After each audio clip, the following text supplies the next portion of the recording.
You're listening to Inside iOS Dev, episode number 6, an introduction to continuous deployment. You're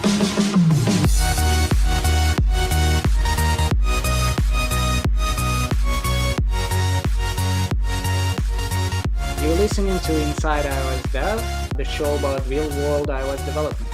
Today with you, your hosts Alex Bush And Andrew Roan. So today we're talking about continuous deployment on iOS. And let's start with definitions. What is continuous deployment? In a nutshell, continuous deployment is basically how you go from having your application code on your development device, transforming it and having it into something that the user can consume and use, basically. Right. I actually wrote an article about it. I think it's a short read if you think I can read it real quick. Go for it. And this was in a blog post I wrote. We'll link that in the show notes. I think it was called 8 Things I Learned in My First 8 Months as a Professional Software Engineer. So I'll just read that really quick. Put simply, the deployment process is all the things you do to make your software product available to users. It can be as simple or as complex as necessary. For example, the deployment process for a single engineer working on a hobby project might be as simple as them building their application on their own machine and saving the application binary to a folder accessible to users.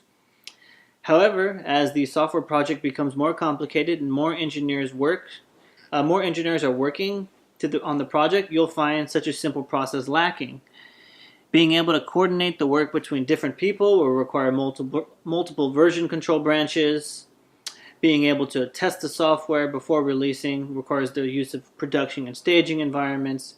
Being able to automate the deployment process so certain steps aren't omitted requires the creation of different build scripts.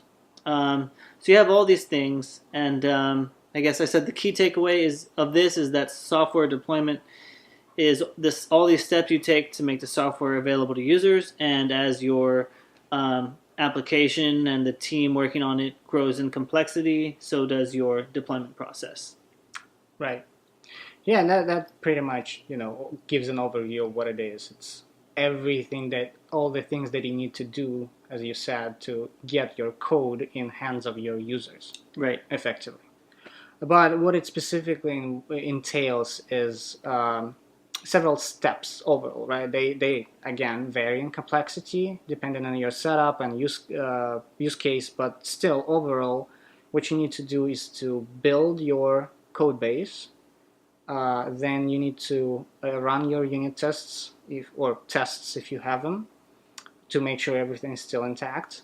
And then after that you archive it, which effectively creates an IPA file that is deployable to iOS devices. Right. And that file gets to users' phones, right? For example, which could be through like a manual process where they actually download the file and like go to iTunes and like sync it up and like install it that way, or it's test flight, right? And App Store.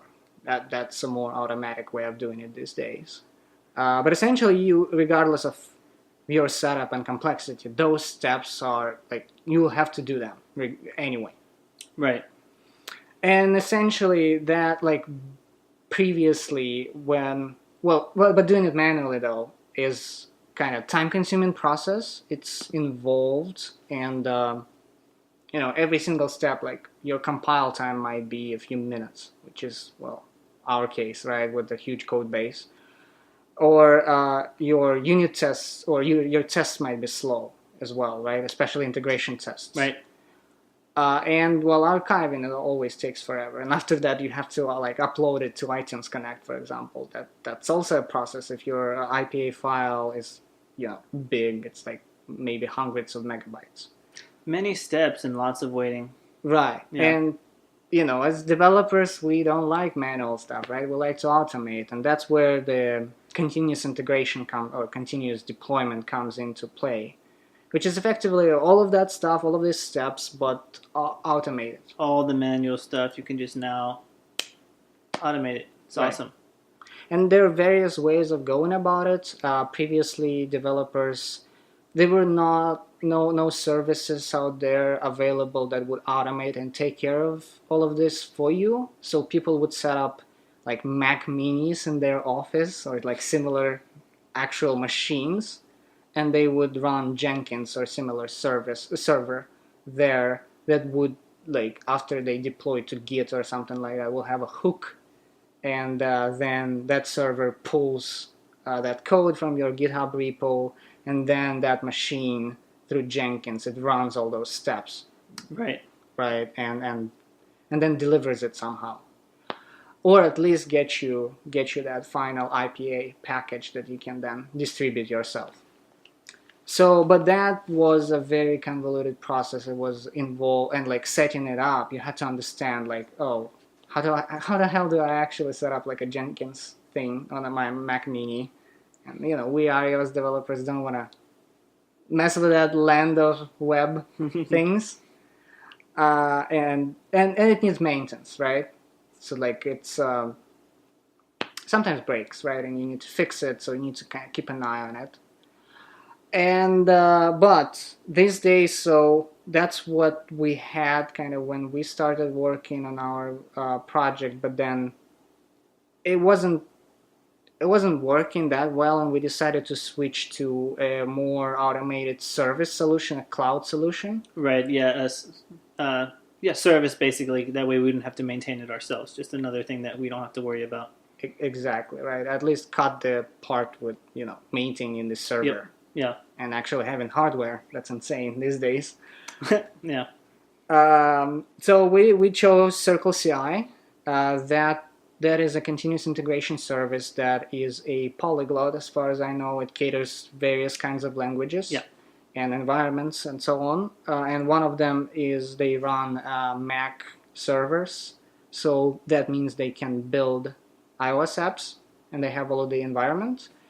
And we started with, so we signed up for that service. They got us a few instances of Mac machines to run our script on, and the next part was for us to figure out a script that does all of those steps, right, for like building, unit testing, archiving, and distribution. I believe we had something previously set up, like a legacy script, Ruby script that was doing it, but it was all manual stuff. Mm-hmm.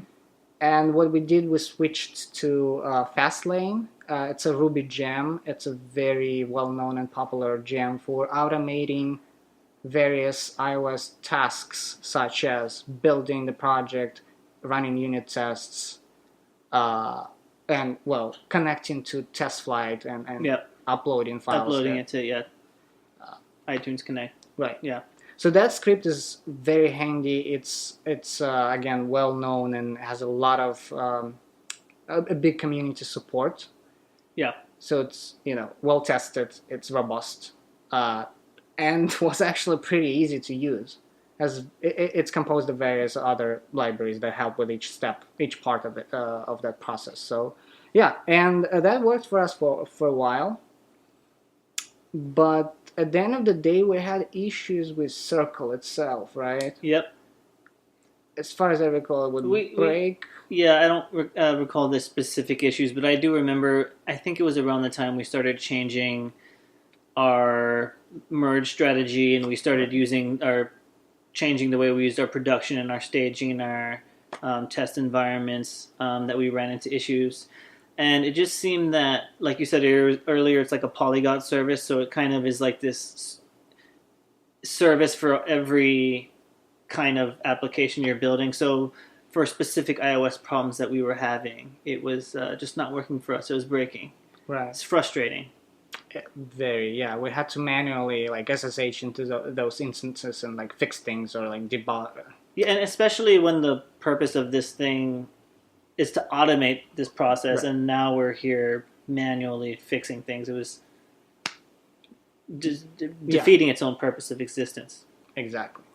And that's when, after that, we started research, and we I guess kind of in a way stumbled upon Buddybuild.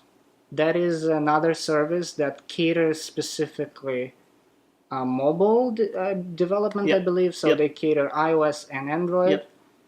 and they do exactly the same thing. They do continuous deployment.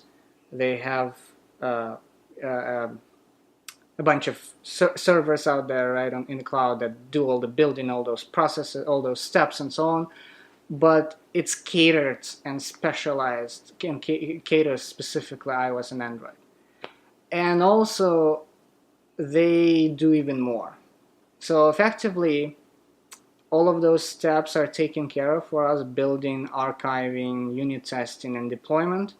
And we didn't even have to write a single line of code. No scripts necessary. It was amazing. We were able to get up and running, I would want to say, in like 20 minutes. It was insanely fast. Yeah. We were shocked. Yeah, like just a few clicks, you sign in with your credentials, you give them access to your Git repo, and I believe iTunes Connect so that they can deploy test flights. And pretty much it. They figured out schema that we want to use. They figured out environment, so on. So we stumbled upon this we went to a Coco Conf in San Jose. Right. Yeah. And one of the speakers was someone from Buddybuild. I think it was Chris. Yes. Yeah, Chris is his first name, but he was giving a presentation on it, and you could just see people's faces in the room, like just pretty just kind of in awe, like of how easily it worked, and just like how great of a product that they made. And I really do think that the people there like come from a mobile development background, like they get it. Right. They understand the problems we have and the specific things we deal with. And like during the talk, I think someone wanted to set up their application with it, and like they were able to do it by the time Chris was done giving the talk. And that was me, actually. Okay, yeah. So you, and then I think there was a couple other people right. who had done it, and we were just like, wow. Yeah. It was awesome. Oh, and the speaker is Chris Stott. Chris Stott. Amazing guy. And great talk. So, yeah, essentially, that thing, that Buddybuild kind of, it solved so many problems. Like it's stable. We don't have to worry about it. If we really want to, we were able to customize it actually at some point with hooks for like our Slack integration and things like that. Yeah. But it was like really extra cherry on top of that, nice cake that we got. By the way, disclaimer: we are in no way. You might be thinking, "Oh, they must be getting some little money, a little scratch here or something." No, we just really like Buddybuild. Yeah, and yeah, it's one we want to spread the word. Exactly. And yeah, and essentially, that's kind of what we ended up with our continuous deployment process, delivery process, and it's working really well. We're pretty happy. Yeah, so the main takeaways for this episode is that one of them is that have a continuous deployment strategy. Yeah, it's better than doing it manually. If you want to be a serious iOS developer, you should probably have a continuous deployment strategy. Right, even if you're solo, actually. Yeah, it would save time. Like, for example, there is a MVP project we have going on right now, and where there's only one iOS developer working on it, and it's not like it's an MVP, right? So there are no users yet. There's only a stakeholder and the developer. But in that case, like having a cloud service for that doesn't make sense yet. But the developer is using Fastlane scripts. Mm-hmm. So at least automated on his machine, right? Right. Because otherwise we'd do it manually. Right. And I guess another that's kind of the second takeaway. Kind of do the setup that works for you. So just the Fastlane script locally worked for that developer you just described, and or you might want a cloud service like Buddybuild or Circle CI or whatever works for you. Buddybuild. Yes. Go Buddybuild. But yeah, I think those were probably two of the main takeaways. Anything else you wanted to add? Well, that's pretty much it, yeah. Run your test, guys. So that's everything, guys. Thank you for listening. If you like this, please like, rate, subscribe. All those good things helps us out. If you want to leave us any feedback, give us a comment, ask a question. We'd love to hear any of that. So contact us at Inside iOS Dev on Twitter or hello@InsideIOSDev.com.